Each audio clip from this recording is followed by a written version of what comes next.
नमस्कार, माझे नाव तेजस्विनी संतोष पाटील व माझ्या शाळेचे नाव जिल्हा परिषद तंत्रस्नेही शाळा देसलेपाडा दहगाव।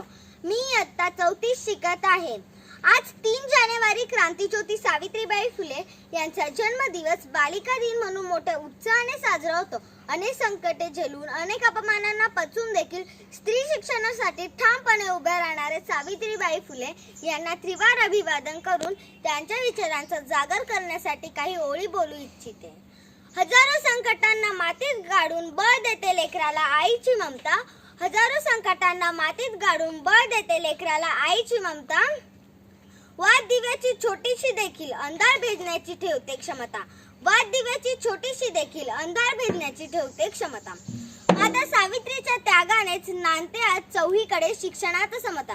माता सावित्रीच्या त्यागानेच नांदते आज चौहीकडे शिक्षणात समता। 18व्या शतकाचा काळ होता। स्त्रियांचे जीवन चूल आणि मूल एवढ्यापुरतेच मर्यादित होते। स्त्रियांनी शिक्षण घेणे पाप समजले जायचे। त्याच शतकात दिनांक 3 जानेवारी 1831 रोजी नायगाव जिल्हा सातारा येथे खंडोजी नेवसे पाटील यांच्या घराण्यात सावित्रीबाईंचा जन्म झाला व एका नव्या युगाला सुरुवात झाली। भारतीय स्त्रियांना शिक्षणाची द्वारे खुली करून देणाऱ्या भारतीय शिक्षणाची गंगोत्री क्रांतीसूर्य महात्मा फुले यांना सत्यशोधक मार्गात साथ देणाऱ्या क्रांतीज्योती सावित्रीबाई फुले आपल्या समाजाला खडसावून प्रश्न विचारताना म्हणतात, ज्ञान नाही विद्या नाही ते घेण्याची गोडी नाही। ज्ञान नाही विद्या नाही ते घेण्याची गोडी नाही। बुद्धी असूनही चालत नाही तयास मानव म्हणावे का। बुद्धी असूनही चालत नाही तयास मानव म्हणावे का। अज्ञानी समाजात ज्ञानाचे दीप प्रज्वलित करून त्यांचे जीवन उजळण्यासाठी ज्यांनी समाजाचा रोष पत्करून सामाजिक सुधारणा घडवून आणल्या, 1848 मध्ये पुण्यात भिडेवाड्यात सुरू केलेल्या शाळेच्या त्या पहिल्या स्त्री शिक्षिका झाल्या। त्यांनी अस्पृश्यतेविरुद्ध व जातीप्रथेविरुद्ध बंड केले। त्यांनी अस्पृश्य समजल्या जाणाऱ्यांसाठी वेताळ पेठेतील शाळा, हरिजनांसाठी स्वतःच्या वाड्यातील पाण्याचा हौद खुला केला। या ज्योतिबांच्या कार्यात सावित्रीबाईंचाही महत्त्वाचा वाटा होता। विधवा स्त्रियांच्या निराधार मुलांसाठी बालहत्या प्रतिबंधक गृह सुरू करून त्यांची सेवा केली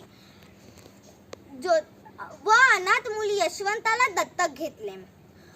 ज्योतिबांच्या निधनानंतर त्यांच्या सत्यशोधक समाजाची धुरा सावित्रीबाईंनी वाहिली।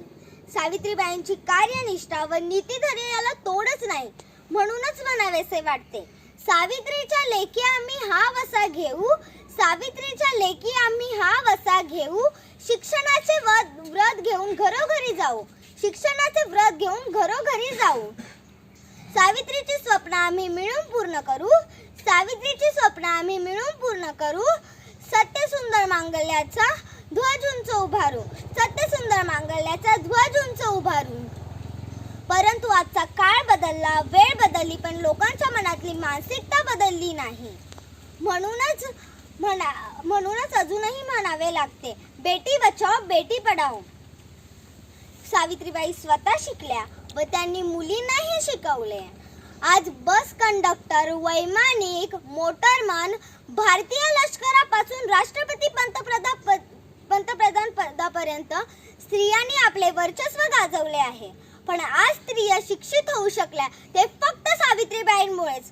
म्हणून शेवटी भारतातल्या सर्व स्त्रियांसाठी म्हणावेसे वाटते, प्रकाशाची स्रोत ती पंथी, तेलाबरोबर महत्त्व असते वातीला। प्रकाशाची स्रोत ती पंथी, तेलाबरोबर महत्त्व असते वातीला। ज्योतिबांसंगे छाया सम होते, करूया साष्टांग नमन सावित्री मातेला। ज्योतिबांसंगे छाया सम होते, करूया साष्टांग नमन सावित्री मातेला।